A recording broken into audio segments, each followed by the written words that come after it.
नमस्कार दोस्तों, आप देख रहे हैं आज की मुख्य खबरें। हम आपके लिए लाए हैं देश भर की 25 बड़ी और महत्वपूर्ण खबरें, जिसमें राजनीति, अर्थव्यवस्था, अपराध, खेल, मौसम और अन्य क्षेत्रों से अपडेट शामिल हैं। चलिए शुरू करते हैं।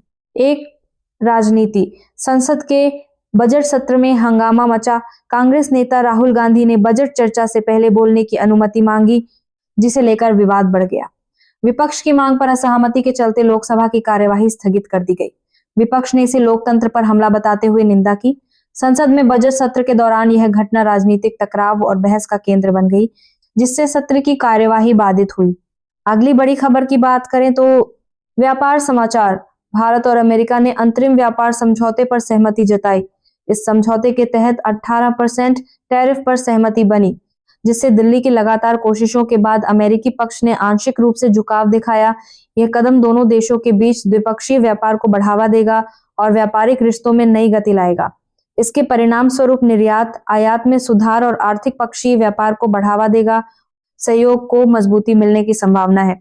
अगली बड़ी खबर की बात करें तो प्रधानमंत्री मोदी ने मलेशिया में प्रमुख व्यापारिक नेताओं से मुलाकात की।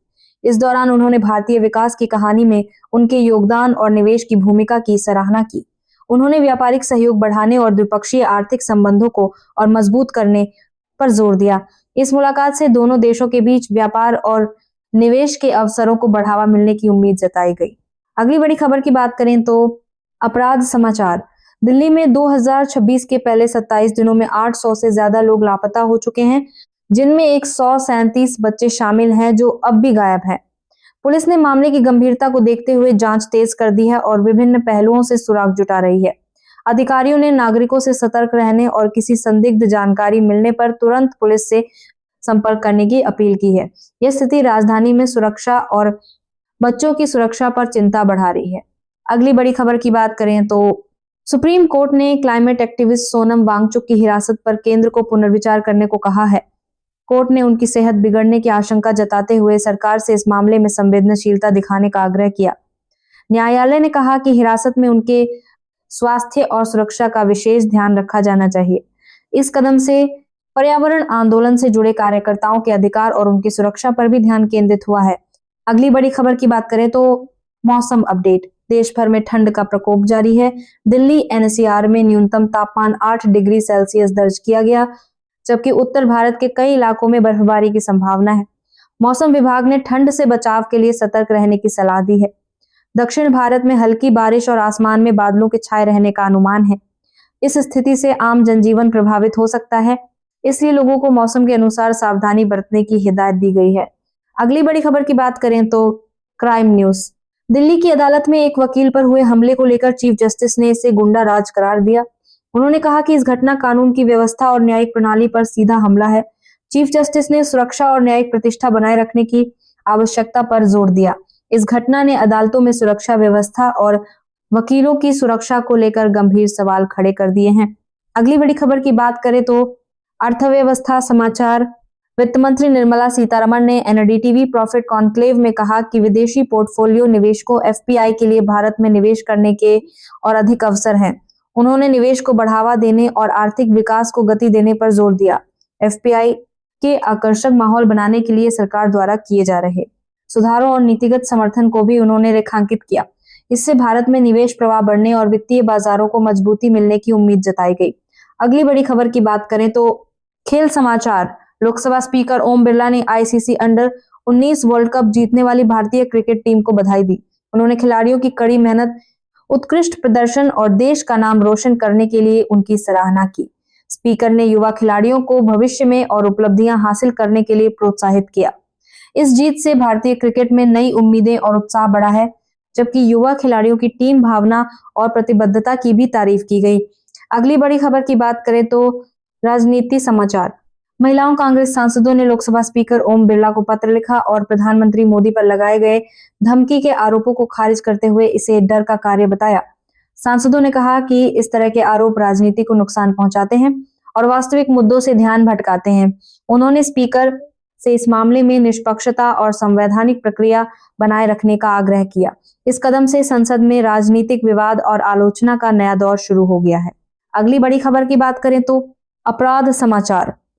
उन्नाव रेप केस में सुप्रीम कोर्ट ने आरोपी कुलदीप सेंगर की जमानत याचिका खारिज कर दी है। कोर्ट ने मामले की गंभीरता को देखते हुए दिल्ली हाईकोर्ट से आउट ऑफ टर्न सुनवाई की भी मांग की है, ताकि मामले में त्वरित न्याय सुनिश्चित किया जा सके। फैसले में पीड़िता के अधिकारों और न्यायिक प्रक्रिया की अहमियत पर जोर दिया गया है। इससे इस हाई प्रोफाइल केस में न्याय मिलने की उम्मीद बढ़ गई है। अगली बड़ी खबर की बात करें तो अंतरराष्ट्रीय समाचार। भारत ने सेशल्स के साथ द्विपक्षीय संबंधों को और मजबूत किया है। इस दौरान सेशल्स के राष्ट्रपति ने प्रधानमंत्री नरेंद्र मोदी से मुलाकात की। दोनों नेताओं ने सहयोग, व्यापार और रणनीतिक साझेदारी को बढ़ावा देने पर चर्चा की।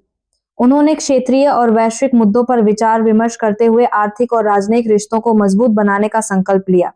यह मुलाकात दोनों देशों के बीच सहयोग के नए अवसर खोलने वाली मानी जा रही है। अगली बड़ी खबर की बात करें तो बिजनेस समाचार। नायरा रिफाइनरी का भविष्य अनिश्चित बना हुआ है, क्योंकि कंपनी को कच्चे तेल की आपूर्ति में चुनौतियों का सामना करना पड़ रहा है। भारत रूस से तेल आयात के विकल्प के तौर पर अमेरिका से सौदेबाजी कर सकता है। इससे देश में ऊर्जा सुरक्षा और पेट्रोलियम उत्पादों की आपूर्ति को बनाए रखने में मदद मिलने की संभावना है। साथ ही वैश्विक तेल बाजार में बदलाव के कारण रिफाइनरी सेक्टर में रणनीतिक फैसलों की आवश्यकता बढ़ गई है। अगली बड़ी खबर की बात करें तो क्राइम अलर्ट। दिल्ली के कई स्कूलों को बम धमकी मिलने के बाद सुरक्षा में ताजगी बरती गई। पुलिस और बम निरोधक दलों, बॉम्ब डिस्पोजल स्क्वाड ने तुरंत सर्च ऑपरेशन चलाया और सभी स्कूल परिसरों की जांच की। अधिकारियों ने छात्रों, शिक्षकों और अभिभावकों को सुरक्षित रहने की हिदायत दी। घटना ने राजधानी में सुरक्षा सतर्कता बढ़ा दी है और ऐसे किसी भी खतरे से निपटने के लिए अधिकारियों द्वारा अतिरिक्त सुरक्षा उपाय किए गए हैं। अगली बड़ी खबर की बात करें तो खेल समाचार। डेविस कप 2026 में भारत और नीदरलैंड्स के बीच मुकाबला होने जा रहा है। भारतीय टीम ने इस महत्वपूर्ण टाई के लिए अपनी तैयारी तेज कर दी है। कोच और खिलाड़ियों ने रणनीति पर विशेष ध्यान दिया है, ताकि मुकाबले में बेहतरीन प्रदर्शन किया जा सके। टीम के सदस्यों ने फील्डिंग, सर्विस और मैच प्लान पर जोर देते हुए अभ्यास सत्रों को कड़ी मेहनत के साथ पूरा किया। इस मुकाबले से भारतीय टीम को अंतर्राष्ट्रीय स्तर पर प्रतिष्ठा बढ़ाने का अवसर मिलेगा। अगली बड़ी खबर की बात करें तो राजनीति समाचार। महाराष्ट्र में जिला परिषद चुनाव के शुरुआती रुझानों में बीजेपी ने 4 जिलों में बढ़त बनाई है। शुरुआती नतीजों के अनुसार पार्टी ने कई सीटों पर मजबूत पकड़ बनाई है, जबकि अन्य पार्टियों के साथ मुकाबला जारी है। चुनाव परिणाम राज्य की राजनीतिक दिशा और स्थानीय स्तर पर प्रभाव को दर्शाते हैं। इससे आगामी राजनीतिक रणनीतियों और गठबंधनों पर असर पड़ने की संभावना है। बीजेपी की बढ़त से पार्टी के लिए आगामी पंचायत और स्थानीय चुनावों में उत्साह बढ़ा। अगली बड़ी खबर की बात करें तो अर्थव्यवस्था समाचार। भारत ने 23 देशों के साथ डिजिटल भुगतान और वित्तीय सहयोग डीपी के लिए एमओयू साइन किए हैं। इसके तहत देशों के बीच तकनीकी और आर्थिक सहयोग को बढ़ावा दिया जाएगा। वहीं भारतीय भुगतान प्रणाली यूपीआई अब 8 देशों में लाइव हो चुकी है, जिससे अंतरराष्ट्रीय लेनदेन और डिजिटल भुगतान को सरल और तेज बनाने में मदद मिलेगी।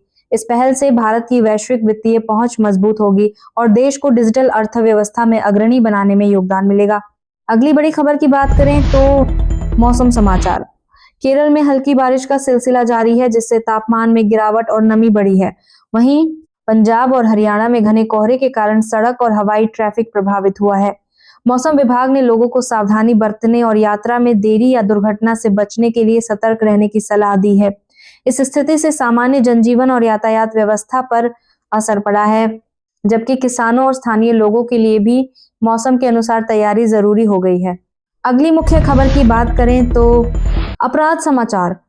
एचडीएफसी बैंक के एक कर्मचारी का वीडियो सोशल मीडिया पर वायरल हुआ, जिसमें वो खुद को ठाकुर बताते हुए विवादित जातिवादी टिप्पणी करता नजर आया। इस वीडियो ने समाज में असंतोष और बहस को जन्म दिया।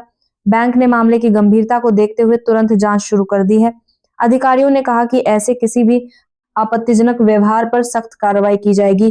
घटना ने कार्यस्थल और सामाजिक चेतना में संवेदनशील मुद्दों पर ध्यान आकर्षित किया है। अगली बड़ी खबर की बात करें तो अंतर्राष्ट्रीय समाचार। प्रधानमंत्री नरेंद्र मोदी ने मलेशियाई प्रधानमंत्री अनवर इब्राहिम से मुलाकात की। दोनों नेताओं ने द्विपक्षीय व्यापार, निवेश और रक्षा सहयोग को मजबूत करने पर चर्चा की। बैठक में क्षेत्रीय सुरक्षा, रणनीतिक साझेदारी और आर्थिक संबंधों को और विकसित करने के तरीकों पर भी विचार विमर्श हुआ। इस मुलाकात से दोनों देशों के बीच सहयोग बढ़ाने और सामरिक तथा व्यापारिक हितों को आगे बढ़ाने की दिशा में महत्वपूर्ण कदम उठाने की उम्मीद जताई गई है। अगली बड़ी खबर, शिक्षा समाचार। परीक्षा पे चर्चा के दूसरे एपिसोड में प्रधानमंत्री नरेंद्र मोदी ने छात्रों को तनाव और परीक्षा की तैयारियों के प्रबंधन के लिए उपयोगी टिप्स दिए। उन्होंने पढ़ाई के साथ मानसिक और शारीरिक स्वास्थ्य बनाए रखने पर जोर दिया। पीएम ने छात्रों को सकारात्मक दृष्टिकोण अपनाने और आत्मविश्वास के साथ परीक्षा में शामिल होने की सलाह दी। इस कार्यक्रम का उद्देश्य छात्रों को परीक्षा के दबाव से निपटने में मदद करना और उनकी सफलता की संभावनाओं को बढ़ाना है। अगली बड़ी खबर की बात करें तो क्राइम समाचार। औरंगाबाद में एक 6 साल की बच्ची खून से लथपथ अवस्था में मिली। परिवार कुत्तों की असामान्य भौंकने से सतर्क हुआ और तुरंत मौके पर पहुंचा। पुलिस ने घटनास्थल पर पहुंचकर बच्ची को अस्पताल में भर्ती कराया और मामले की गंभीरता को देखते हुए जांच शुरू कर दी। अधिकारियों ने आसपास के इलाके में साक्ष्य जुटाने और संदिग्धों की पहचान करने के लिए अभियान शुरू किया। यह घटना स्थानीय लोगों में चिंता और सुरक्षा को लेकर सवाल खड़े कर रही है। अगली